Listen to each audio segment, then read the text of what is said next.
Olá pessoal, esta aula é sobre as diferentes abordagens usadas em sistemas de tempo real. Trata-se do capítulo 17 do livro. E o objetivo dela é responder esta pergunta: como são verificados os requisitos temporais? O capítulo 17 será dividido em dois vídeos. E neste primeiro vídeo, nós vamos olhar a classificação das abordagens, como elas são feitas pela academia, pelas universidades. O mercado de tempo real é muito amplo, a gente viu isso já, não é? E os sistemas de tempo real variam enormemente. Nós temos sistema de emergência em uma usina petroquímica, onde dutos de alta pressão com gases explosivos precisam ser controlados. Nós temos também o controle de temperatura do freezer, da geladeira em casa, a máquina de lavar roupa em casa, uma máquina industrial e chegando até lá no mais brando, no menos crítico, que é o videogame, o áudio e o vídeo. É óbvio que com tamanha variação de tipos de sistemas de tempo real, são necessárias diferentes abordagens para atacar o problema. O que nos conduz a esta ou aquela abordagem? São alguns aspectos mais relevantes. Por exemplo, diferentes tipos de criticalidade, Às vezes eu tenho uma elevada criticalidade, como por exemplo os sistemas aviônicos, onde são necessárias inclusive a certificação do software e do hardware que vai a bordo do avião. Existem sistemas que são críticos, porém testes são suficientes. Por exemplo, um relé de proteção elétrica é um pequeno computadorzinho que abre o circuito elétrico em caso de excesso de corrente. Ele é crítico, mas não existe conceito de certificação, é feito através de testes. Também é possível sistema de tempo real não crítico, onde as perdas eventuais de deadline são perfeitamente aceitas, como no caso, por exemplo, do videogame. Além dos diferentes tipos de criticalidade, nós temos diferentes tipos de sistemas operacionais. Isso nós vimos lá no início do livro, Então, às vezes, eu nem uso o sistema operacional, eu tenho um hardware muito simples e uso um executivo cíclico ou um laço mais tratadores de interrupção. Às vezes eu tenho um microkernel, como um FreeRTOS da vida, onde não existe proteção entre processos, não existe conceito de processo, mas eu tenho múltiplas threads e, portanto, a minha aplicação é multitarefa. Ou então eu tenho mesmo um sistema operacional completo, como um Linux, rodando em cima de um hardware complexo e uma aplicação grande que requer vários serviços de sistema operacional, como interface gráfica de usuário, sistema de arquivos, pilhas de protocolo e assim por diante. Numa outra dimensão, a gente pode dizer assim, existem diferentes tipos de código-fonte. Por vezes eu uso Assembly, ou C, ou C++, ou Python. O design do software da aplicação pode ser mais simples, mais complexo. Eu posso ter um código legado, que ele já está do jeito que está e eu não posso mexer. Mesma coisa, bibliotecas compradas, que eu tenho que usar aquele código como ele está, eu não posso mudá-lo a meu bel prazer em função dos aspectos temporais. Quer dizer, todas essas variáveis aqui me levam a uma diferente gama de approaches, de abordagens para a construção do meu sistema de tempo real. Na academia, na universidade, a gente divide as abordagens de escalonamento para sistemas de tempo real em duas grandes classes, duas grandes divisões. A gente fala em sistemas com garantia, críticos, hard real-time, e sistemas sem garantia, baseados no melhor esforço, soft real-time, não críticos. Essa distinção ela é muito baseada na matemática do escalonamento de tempo real. Basicamente, O grande divisor de águas na academia eu tenho uma matemática forte de escalonamento por trás do meu sistema, e eu uso isso em sistemas com garantia hard real-time, ou não, eu não tenho essa formulação matemática rigorosa, eu vou trabalhar na ideia do melhor esforço, que eu já vou detalhar mais, e temos então, portanto, o software real-time. Essa figurinha apenas diz isso, né? Abordagem de escalonamento com garantia ou melhor esforço. Vamos lá, como é que funciona o lado da garantia, do hard real-time? A ideia é que os deadlines são garantidos na construção do software. Eu tenho uma previsibilidade determinista, né? Se vocês lembram lá do início do livro, a gente falava na propriedade de previsibilidade determinista ou probabilista, e aqui a gente pensa fundamentalmente em uma previsibilidade determinista. Eu sei, eu garanto que jamais perderei um deadline. A análise é feita antes da execução, então antes de ligar o meu equipamento crítico, né, eu vou fazer a análise e vou garantir os deadlines. Só que para fazer esta análise, para ser capaz de fazer esta análise, eu tenho limitações. Por exemplo, a carga precisa ser limitada. Eu tenho que saber o que eu vou executar, quais são as tarefas, o que fazem as tarefas, como interagem as tarefas, e tenho que conhecer isso em projeto, porque a minha análise é feita em projeto. A gente chama isso de hipótese de carga. A garantia é dada a partir de uma hipótese de carga. Se tu executares mais coisas do que estava incluído na hipótese, a minha garantia perde o valor, né?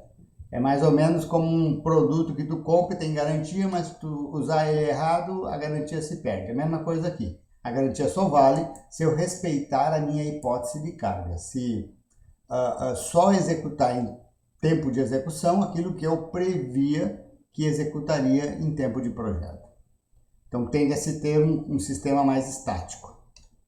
Eu também tenho que supor um limite para faltas. A gente chama isso de hipótese de faltas. Por exemplo, se o processador queimar, é óbvio que eu não vou cumprir os deadlines, ok? Então, uma hipótese que eu tenho ao dar a tal garantia é que o processador não vai queimar. Então, assim, existem algumas hipóteses mais grosseiras, como este meu exemplo, mas existem outras que são mais elaboradas.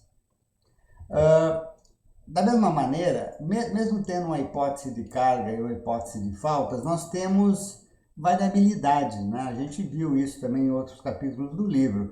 O software, o comportamento do software varia, o comportamento do hardware varia. Então a garantia tem que ser dada em cima do worst case, do pior caso. Eu tenho que supor o pior comportamento possível para o software, e isso está principalmente conectado com o fluxo de execução. O caminho da execução pelo if, pelo for, pelo while, ele vai sempre pelo pior caminho possível, resultando no maior tempo de execução, né? Nós vimos isso no W7, o Worst Case Execution Time. E também vou supor o pior comportamento do hardware. A gente já viu também mais atrás lá no livro, né? A questão de memória cache, pipeline, branch predictor. Eu também vou ter que supor o pior comportamento desses caras todos se eu vou dar uma garantia. Então, o fato de ser necessário conhecer o comportamento do programa no pior caso me gera uma enorme quantidade de pessimismos, né? A minha visão ela é pessimista. É o pior fluxo de controle para cada tarefa, são os piores dados de entrada, todo mundo vai dar lock no mutex ao mesmo tempo, então pior cenário de sincronização entre tarefas, pior combinação de eventos externos, todas as interrupções vão acontecer ao mesmo tempo, todos os sensores de alarmes vão disparar ao mesmo tempo, ou seja, é o pior tudo. Eu tenho que considerar o pior tudo se eu quero de maneira determinista absoluta dizer jamais perderei um deadline. A mesma coisa do lado do hardware, né? Como eu acabei de falar, que é a combinação de eventos externos, memória cache, pipeline, barramento. eu tenho que ser capaz de antever os estados e o comportamento, né, o comportamento enquanto mudanças de estado, de todos estes pedaços do hardware que têm um comportamento probabilista, porém são importantíssimos para acelerar a execução do meu programa, né? Eu tenho sempre que ter uma abordagem pessimista para estar seguro de que a garantia que eu estou dando para os deadlines será válida, mesmo naquelas altamente raras e improváveis situações onde realmente todo o pior acontece. E é muito importante ter em mente que, às vezes, o pior caso local não leva ao pior caso global. O que quer dizer isso? Essa frase é muito importante. O pior caso local é olhar só o pipeline e dizer: este é o pior caso que pode ocorrer no pipeline. E o pior caso local da cache é olhar só a cache e dizer: este é o pior cenário da cache. Então, nós temos o pior caso local da cache, o pior caso local do pipeline.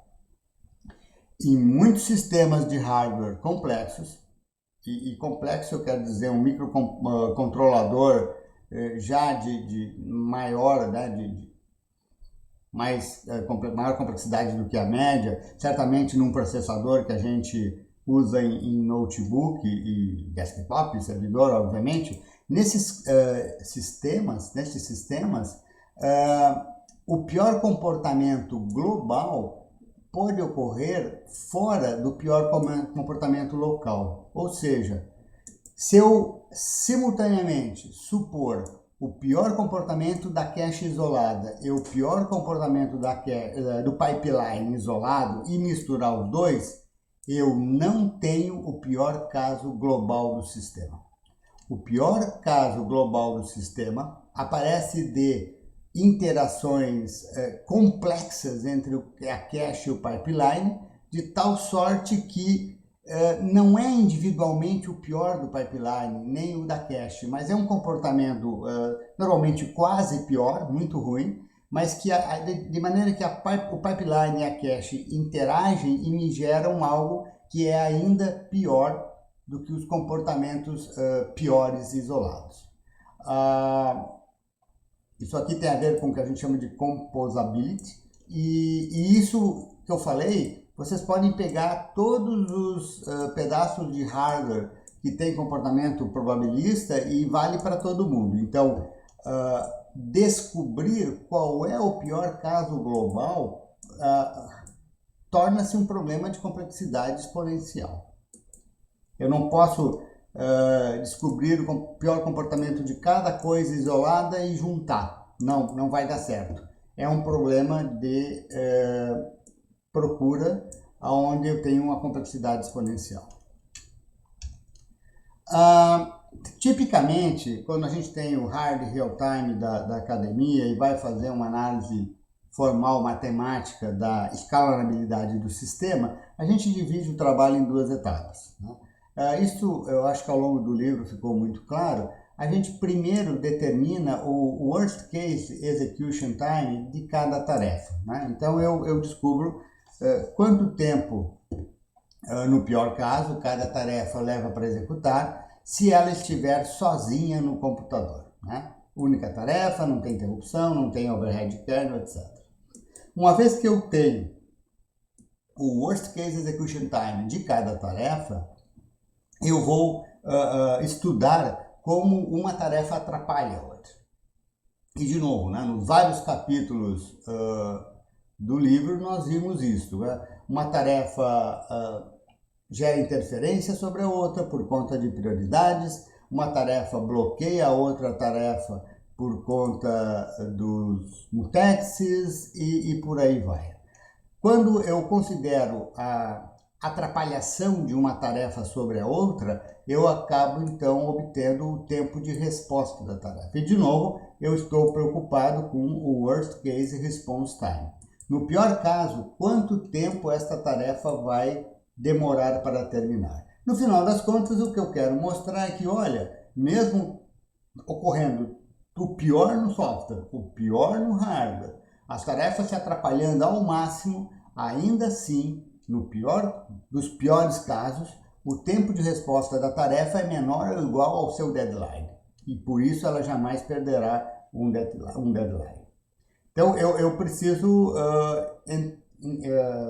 considerar não só os tempos de execução, mas obviamente as taxas de recorrência, que é o período, o intervalo mínimo entre chegadas, e também os overheads do meu sistema, né? Eu não posso ignorar nessa análise os overheads do meu sistema. Vantagens, pessoal, do Hard Real Time. Eu tenho garantia prévia de que todos os deadlines serão cumpridos, o que é maravilhoso para um sistema crítico, né? Isso acaba sendo um pouco que necessário, por exemplo, em aviônica, para sistemas computacionais certificados. Talvez no futuro automóveis autônomos também siga por esse caminho.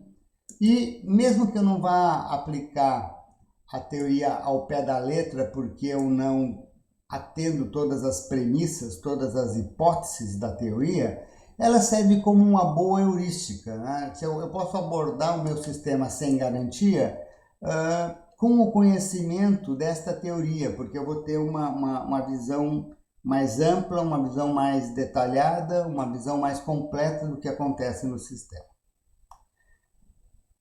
Seria maravilhoso se a gente pudesse resolver tudo com esta abordagem, né? Hard Real Time, como eu descrevi até aqui. Mas existem problemas aí no caminho, existem desvantagens. Primeiro, eu tenho que conhecer exatamente a carga do sistema antes da execução. Num embedded system, isso normalmente não é problema, porque a aplicação está fixa numa flash memory ou, enfim, algum tipo lá de... No passado era EEPROM, né? E não muda, né? O embedded system tem um código, um software fixo, mas isso já não é mais verdade se eu tenho em algum tipo, por exemplo, de PC, cuja carga flutua ao longo da execução. Eu tenho que reservar recursos para o pior caso. Lembre-se que, para dar a garantia, eu tenho que supor o pior caso. E é óbvio que o pior caso é muito pior que o caso típico. Então, normalmente, ou tipicamente, vamos colocar assim, tipicamente a tarefa apresenta um cenário, um caso típico, que é melhor. Ela precisa menos recursos do que no pior caso. No entanto, eu tenho que reservar recursos para o pior caso. A determinação do worst case execution time e do worst case response time considera uma combinação terrível de eventos e situações, a qual é altamente improvável. Então, é possível afirmar que na grande maioria das vezes, tu jamais vai observar o pior caso na prática, dada a baixíssima probabilidade que existe dele ocorrer. Mas eu sou obrigado, dentro dessa abordagem aqui, de reservar recursos de hardware, tempo de processador, ou buffers na memória, ou tempo de rede, etc., para o pior caso. Isso me resulta em uma enorme subutilização do hardware. Eu tenho um hardware dimensionado para um pior caso raríssimo, normalmente fica sobrando hardware porque o caso típico é muito melhor, gasta muito menos hardware do que o pior caso. E, finalmente, é muito difícil usar hardware e software previamente empacotado, né? O que o pessoal chama de COTS. Porque se eu tenho uma caixa preta, eu não sei exatamente qual é o pior caso dela. E, por vezes, eu posso olhar o código, né, que eu estou comprando, mas ele está programado de uma maneira que se torna impossível determinar o pior caso dele, dada a complexidade dele. Isto, então, sobre sistemas com garantia, o Hard Real Time da academia.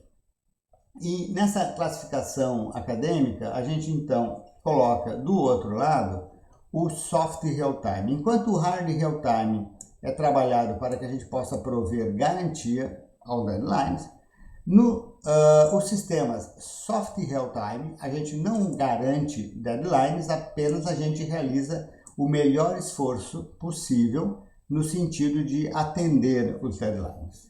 E, obviamente, não seria algo a usar num ambiente crítico. Então, detalhamento aqui do best effort. Não existe garantia de que todos os deadlines serão cumpridos, o melhor esforço será feito nesse sentido. Através de simulação e testes, a gente é capaz de fornecer uma previsão probabilista, né? Uma estimativa sobre a frequência de perdas de deadlines. Como eu não garanto o pior caso, existe sempre, faz parte do negócio, existe a possibilidade de sobrecarga, overload. Ou seja, como eu não dimensionei o meu sistema para o pior caso, eu dimensionei para algo melhor, né, mais benigno do que o pior caso, quando o pior caso um dia ocorrer, eu não tenho hardware para rodar aquilo. O sistema entra em sobrecarga. Eu tenho mais coisas para fazer do que eu consigo fazer até os respectivos deadlines. Então, o que é sobrecarga? Não é possível cumprir todos os deadlines. Neste caso aqui não é uma falha de projeto, porque eu sabia o que eu estava fazendo, eu nunca prometi que todos os deadlines seriam cumpridos, eu não dei essa garantia, e é uma situação natural, normal, uma vez que não existe garantia antecipada, uma vez que não existe reserva de recurso para o pior caso. Uma questão fundamental que aparece, então, é como tratar a sobrecarga. Se não dá para rodar tudo dentro dos respectivos deadlines, o que eu faço? E aí no livro a gente descreve algumas possibilidades. Por exemplo, eu posso atrasar algumas tarefas simplesmente. Se eu não fizer nada, é isso que vai acontecer, né? Porque eu vou tentar rodar tudo dentro do deadline, não é impossível, e alguma coisa vai atrasar. Mas é legal não deixar que a escolha de qual tarefa atrasa seja uma escolha aleatória, né? É muito mais interessante eu controlar o sistema e dizer, olha, caso eu entre em sobrecarga, atrasa a tarefa que anima o logo da empresa da tela, né? Não atrasa aquela que controla o motor elétrico, por exemplo. Eu também posso diminuir a precisão de algumas tarefas, né? Talvez trabalhar em vídeo com frames de menor resolução, ou de resolução mais grosseira, ou diminuir o FPS do meu vídeo. Não executa algumas tarefas, descarta. Olha, se tu entrar em sobrecarga, essa tarefa simplesmente não executa. Descarta ela, né? Para de executar, concentra os recursos para as tarefas que são realmente importantes. Em videogame, por exemplo, eu até posso pensar em algumas animações secundárias de background que eu poderia desligar no caso de estar com dificuldade de manter a dinâmica e a jogabilidade com seus tempos melhores. Também posso aumentar o período, né? Ali o FPS tem um pouco a ver com isso também, né? Em vez de rodar 30 quadros por segundo, eu rodo 20 quadros por segundo. Ou mesmo em controle ali realimentado. Em vez de rodar o meu PID a cada 1 milissegundo, eu vou rodar o meu PID a 2 milissegundos. Talvez não fique tão bom o controle, mas eu não vou chegar num nível de instabilidade da planta, por exemplo. Vantagens da abordagem, pessoal. Não é necessário conhecer o pior caso, o que facilita a vida pra caramba, né? Os sistemas são mais baratos, porque eu não vou dimensionar o hardware para o pior caso, eu vou dimensionar o hardware para um caso típico com alguma margem de segurança. E eu não preciso conhecer a carga exatamente, eu até posso me dar ao luxo de disparar durante a vida útil do sistema algumas tarefinhas novas. Problema, desvantagem. Olha, a princípio, qualquer deadline poderá ser perdido, tá? Porque, bom, eu não estou garantido os deadlines. Essa divisão, né, essa divisão acadêmica entre hard real-time, soft real-time, hard real-time, Sistemas críticos, com garantia, tudo é previamente conhecido e previsível, né, previsto. Soft Runtime, sistemas não críticos, sistemas brandos, sistemas onde eu vou fazer o melhor possível, mas perder deadlines de vez em quando faz parte da vida. Essa divisão, ela serve muito bem para a gente na pesquisa, porque ela divide praticamente tudo entre há um modelo matemático subjacente rigoroso que eu uso aqui no Hard Real Time, e não existe tal modelo e eu tenho práticas boas e heurísticas que eu vou usar em Soft Real Time sem dar realmente garantias. Tá? Entretanto, né, como nós veremos no próximo vídeo, essa divisão no mundo prático, né, no mundo real, ela acaba não funcionando muito bem. Então, nós vamos estender essa classificação das abordagens na academia para ela ficar um pouco mais confortável quando a gente olha projetos de engenharia de verdade. Chegamos aqui ao final do primeiro vídeo relativo ao capítulo 17. Mais detalhes sobre estes assuntos vocês encontram no livro Fundamentos dos Sistemas de Tempo Real. Até mais!